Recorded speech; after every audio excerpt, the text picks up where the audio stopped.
these bad boys. Okay. All right. Well, let's ask Mike Florio about it here as he joins us on the River Islands guest line. All guests in 95.7 The Game appear on the River Islands guest line. Is it time for you to discover the islands, River Islands and Lathrop? And actually, I'm not going to ask him about your sweaty feet and your arch problem. I'm not going to do that at all. I'm going to plug, though, not only Pro Football Talk, and we love having Mike on here because he is the author, Joe Shasky, of not one, not two, but three different books. You got Son of Mine, you got Father of Mine, which is the sequel to Son of Mine. He's got a Christmas book now as well called On Our Way Home. It's a cross between A Christmas Carol and It's a Wonderful Life. A man spends the days leading up to Christmas facing spirits and entities that will force him to face an unexpected question that he must solve quickly. Kind of like Kyle Shanahan, John Lynch, Mike. They were forced to make some hard decisions here, whether it comes to Deebo Samuel or Brandon Aiyuk, but they did make that decision on Deebo Samuel, trading away for a 5th-round pick.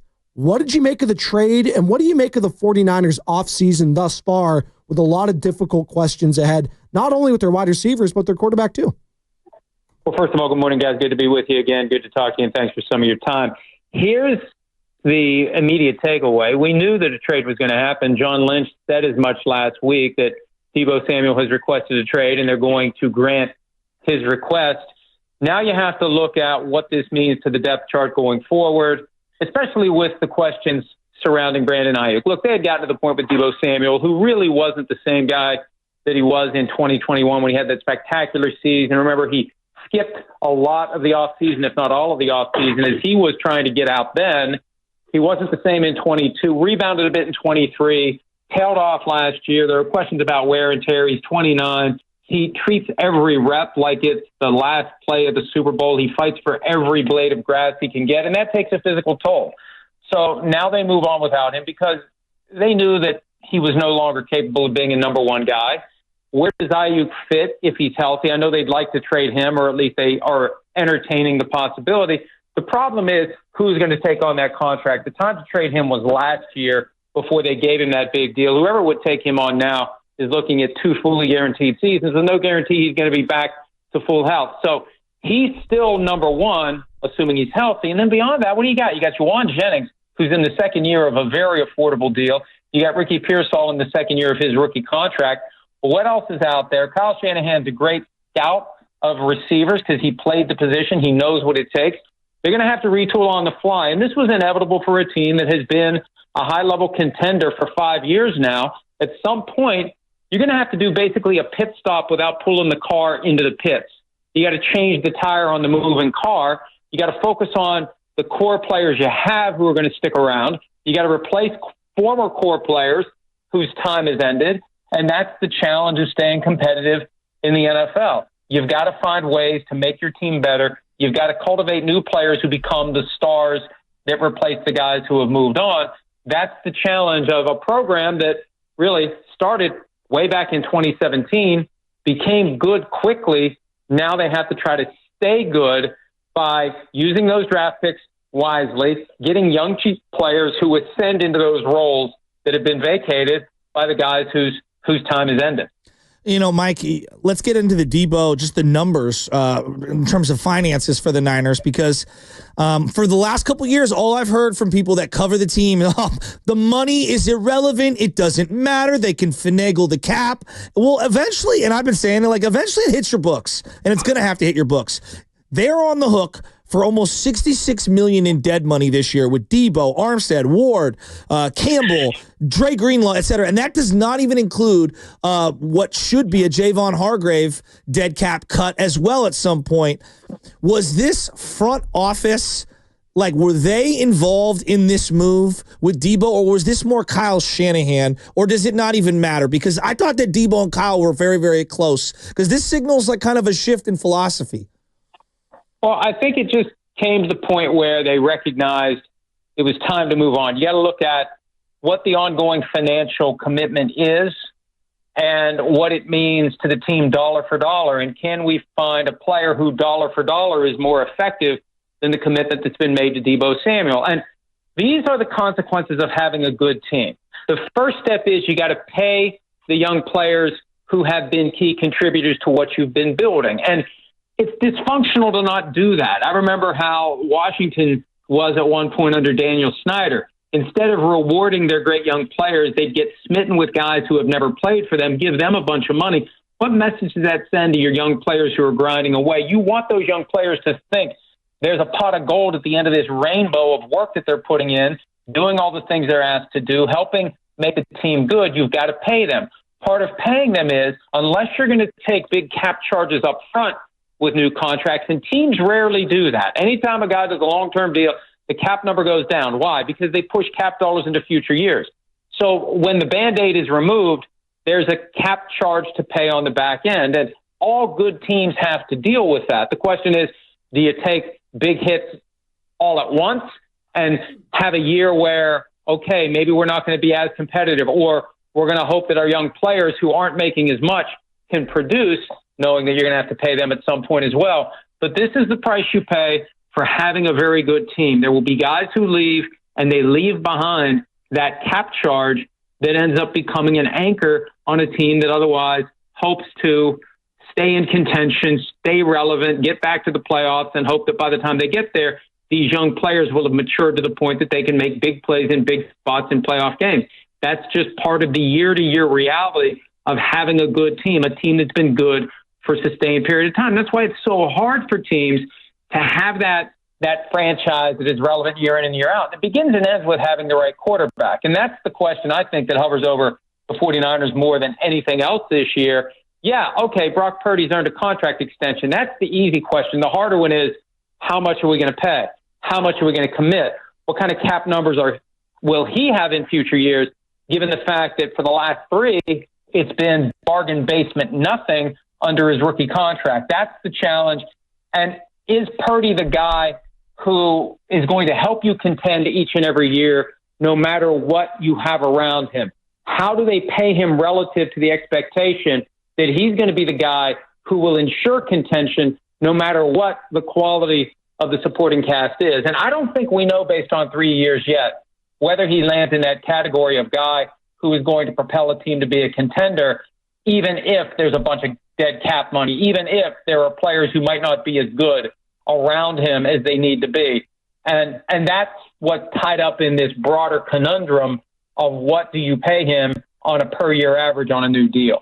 Talking to Pro Football Talk's Mike Florio here on the Morning Roast with Spadoni, and it's Shasky here. And, bring up an interesting point there. So get rid of Deebo Samuel, maybe get rid of Brandon Aiyuk, and we'll ask you about that here in a second. But you have the contract looming with the quarterback. Do you feel like this team right now, the San Francisco 49ers, are closer to taking a step back this offseason and where they're at with all their contracts? And we'll see what they do in the draft. Do you think they're closer to taking a step back than a step forward when it comes to Super Bowl contention? Well, they already took the step back last year. They missed the playoffs last year. And the question is, do they rebound from 2024 the same way they recovered from 2020?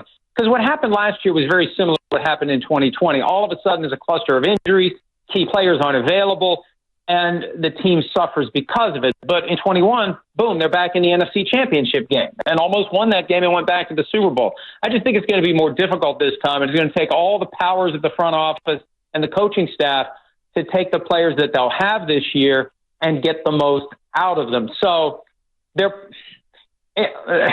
teams make it to the playoffs in the NFC every year. And the 49ers are going to be in position to be competitive just because of the DNA of the organization under Shanahan and Lynch. But it's not going to be easy. And they know it's not going to be easy. And every year there's going to be challenges. How do you find a way to, more often than not, take a team that gets to the playoffs and then once it gets there is able to win games?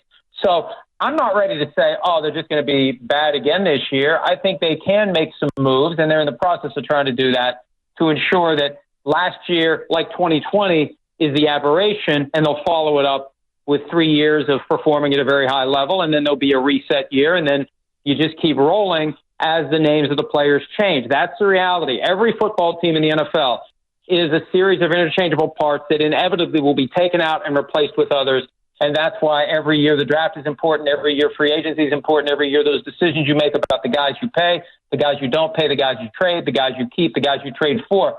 That all goes into whether or not you can sustain relevance and contention on a year in and year out basis. What do you think the numbers are going to look like for Brock Purdy? you're kind of alluding to it. We see that Matt Stafford right now has got like a $50 million cap hit for next year. I know that there's guarantees and then there's the cap hits and how you kind of, I guess, spread the money out over 3 years. What do you think it looks like for him?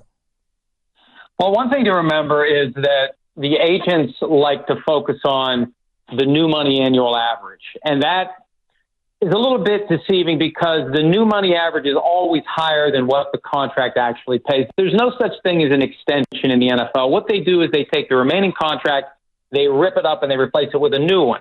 Because Brock Purdy is due to make a lower amount than other quarterbacks who are in line for an extension, it's easier to give him a bigger new money average, even if the real contract value isn't as high. And that's good because if the objective is to get the highest possible APY, you can do it more easily. You can get him north of 40. You can get him close to 50 if you want to do it.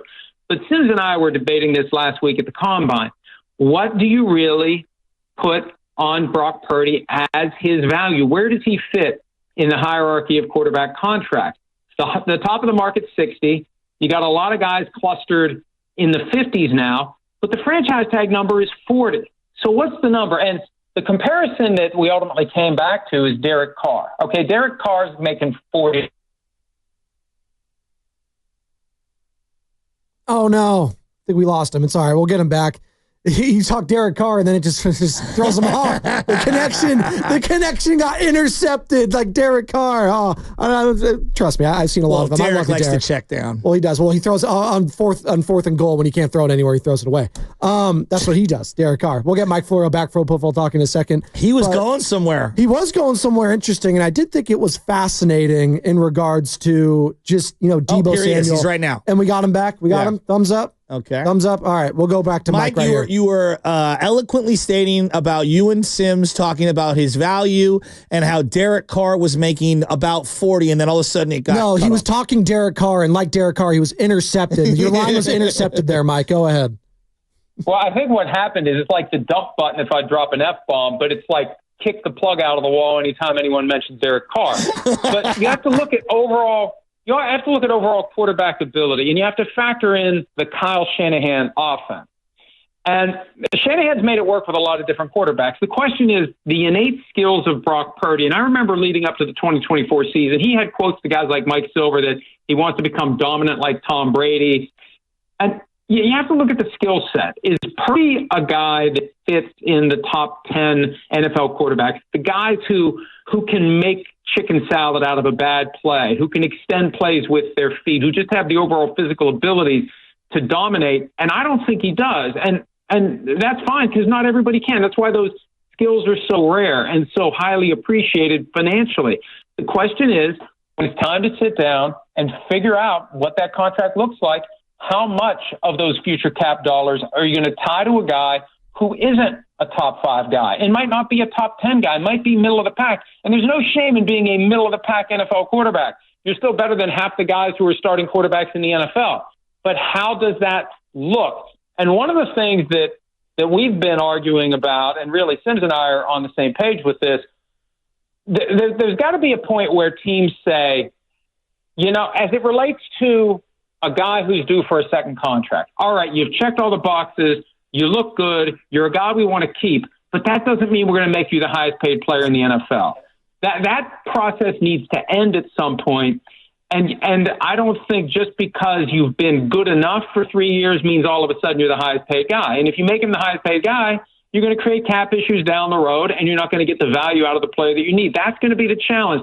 And the 49ers have the leverage of, hey, you just got to play one more year at your 2025 base salary, and then we'll take it up next year. And if we have to use the franchise tag, we'll use the franchise tag, and we'll figure it out then. And that franchise tag hovers over the conversation because that sets his value for next year.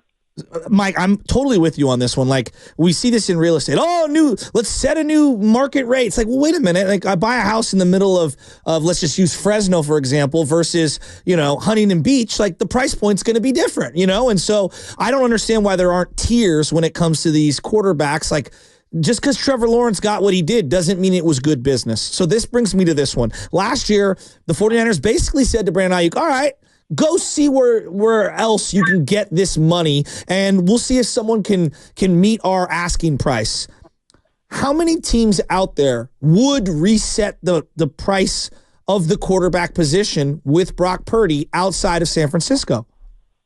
Well, that's the question you have to ask yourself. If Brock Purdy were going to be a free agent in this cycle, what kind of money would he get? What teams would pursue him? Hey, there'd be a market, but what would it be? Would it be the Sam Darnold market?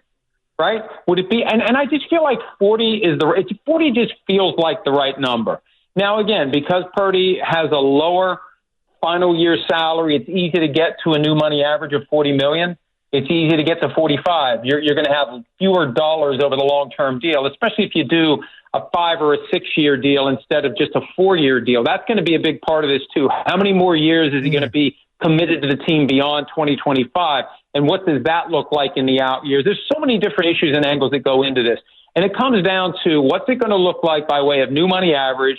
Remember when the Colin Kaepernick deal first came out? Like, it was sold as this incredible contract, and it's the richest contract ever given to any quarterback. And when you get the full contract and start picking through the details, it really wasn't as good as advertised. And there's a way to use smoke and mirrors to make the deal look better than it really is.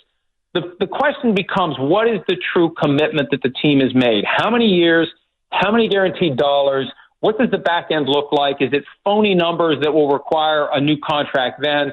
So, that APY, I just feel like it needs to be south of 50. But if they really want to make something that hits 50 so his agents can do a victory lap and say, we got 50 million, even if he's never going to actually see 50 million a year, that's just part of the shell game that is the structure, the negotiation, and the finalization of a quarterback contract that might look a hell of a lot better than it really is. And it all comes down to the motivation of the player and the agents and the team's willingness to participate in that kind of a ruse that will make a deal look better than it is. But that's all part of this as well. And it's not going to be an easy negotiation because it can go in so many different directions. But fundamentally, both sides have to agree on what Brock Purdy means to the 49ers. And look, a quarterback can always do what Kirk Cousins did in Washington.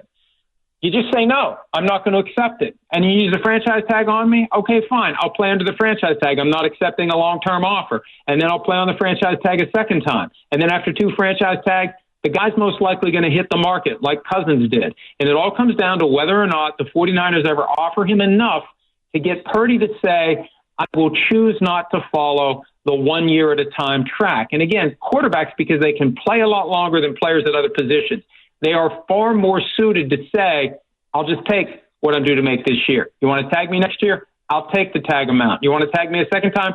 I'll do that. And I'm never trading in my path to free agency where I can see what anyone else would pay me for the offers that you're making me on a long-term deal. And the lesser the offer that the 49ers make, the easier it is for Purdy to say, I'll just keep going 1 year at a time. That's his leverage in all this. The players don't have a whole lot of leverage under the CBA. But because he wasn't a first-round pick, if he puts in 6 total years, he can become a free agent if he truly wants to do it. Dak Prescott was a year away from doing that before the Cowboys woke up and paid him way too much money a few years ago and put themselves in a bad position where they had to do it again last year. But with Washington and Cousins, it worked. And he went to Minnesota. He made a ton of money during his time there. He got paid a ton of money last year by a team that, in hindsight, probably wishes they didn't do it. And that's what Purdy could do unless the 49ers offer him enough where he says, I'll give up my ability to go year to year, put in 3 more years, and then see what someone else will pay me. Hey, Mike, we appreciate the time, man. One more for you as we head on out of here. Brandon Aiyuk, ultimately, do you think he gets traded this offseason, and what would a trade package to acquire him look like? Here's the problem. If Brandon Aiyuk were due to be a free agent right now, coming off of a torn ACL, would a team offer him a contract with multiple years of fully guaranteed significant money, or would he have to go somewhere with a 1-year deal or a 1-year deal and then a big trigger after 1 year that the team would have the power to decide whether or not he's back to being the guy he was in 2023? You look at the 49ers contract right now, 25 is fully guaranteed, 26 becomes fully guaranteed as of April 1 of this year. I don't see a team pulling the trigger to inherit the balance of that contract when you don't know whether he's going to be the same guy after an ACL tear. And we're spoiled to think that, modern medical technology, a guy comes back from an ACL tear, good as new. There's still guys who aren't the same after they tear an ACL. That's a hell of a risk for a team to take on that, the balance of that contract after only 1 year coming off of the torn ACL. It's going to be tough to find a trade partner, and that may be one, because there's no indication the 49ers are paying any amount of Deebo Samuel's contract in Washington. To make a trade of Brandon Aiyuk happen, the 49ers might have to kick in some cash in order to make that trade attractive to another team. I think it's going to be a lot harder to trade Brandon Aiyuk than it would be to trade Deebo Samuel. Hey, Mike, we appreciate it, man. You're always so good to us. And where can we find your books, man? Well, the three that you mentioned, Father of Mine, Son of Mine, On Our Way Home, the ebooks are available on Amazon for 99 cents. And that is a horrible business proposition for me, but I don't care. The goal is to make it available to as many people as possible, get people to read for pleasure. We're all wired from our time in school to think that anytime you're supposed to read a book, it's a pain in the ass and you don't want to do it. It is a great way, especially when football season isn't going on. It's a great diversion from whatever. And we all got stuff going on in our lives. And it's nice to have a good book that you can kind of retreat to at the end of the day, take a half hour or so and decompress. And I try to create worlds that pull people away from the day to day, give them something fun, give them something different. And again, you can buy nothing. Go find anything for 99 cents. You can get each of those books for 99 cents. You can get all three for $2.97 if my math is correct, and it rarely is. And it is the perfect time to do it because other than free agency, which is it's a big deal for the NFL. There's no games going on, so your Sundays are free to kick back and pick up your phone and read a book. Hey, Mike, are audio books available for any of these? Not yet, but we're working on it. Are you going to be the voice? Are you going to be the voice, Mike? Are you going to be the voice? Well, probably. I don't know. Does that make it better or worse? I don't know. Some would say, I would have said a bad word. I ain't buying that book. So we'll see. Get Sims on it. Get Chrissy on it. Yeah. I got a stack of manuscripts that are going to end up being available at some point, and we just keep plugging away. Hey, we appreciate it, man. Thank you. Thanks, Mike. All right. See you.